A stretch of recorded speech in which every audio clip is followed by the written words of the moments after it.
यवतमाळमध्ये लाडक्या बहिणी आक्रमक झाल्यात। खात्यात पैसे न आल्यानं महिलांनी आक्रोश केलाय। केवायसी पूर्ण करून द्या, लाडक्या बहिणींकडून ही मागणी करण्यात येते।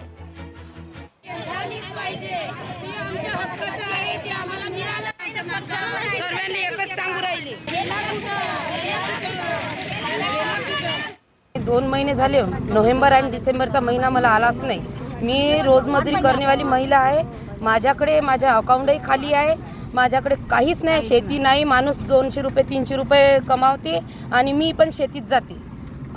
माझ्या घरी मी एकटीच लाभ घेनेवाली असूनही मला तो लाभ मिळत नाही आहे। ज्या महिलांनी केवायसी चुकीची केली आहे त्यांचा लाभ शासन स्तरावरून बंद झालेला आहे। त्याच्यामुळे बऱ्याचशा महिला दररोज आमच्याकडे 200-400 महिला आमच्या कार्यालयाकडे येत आहेत। आम्ही त्यांना समजावता की बा तुम्ही अर्ज द्या, त्यांचे आम्ही अर्ज घेत आहे की आमची केवायसी चुकल्यामुळे आमचा लाभ बंद झालेला आहे, असा अर्ज घेऊन आम्ही तो शासन स्तरावर पाठवत आहे। आणि आमच्या कार्यालयाकडूनही शासन स्तरावर महिला बाल विकास विभागाचे सचिव, महिला बाल विकास विभागाचे आमचे आयुक्त यांच्याकडे केवायसी पुन्हा सुरू करून या सर्वांना लाभ सुरू करण्याबाबत कारवाई सुरू आहे।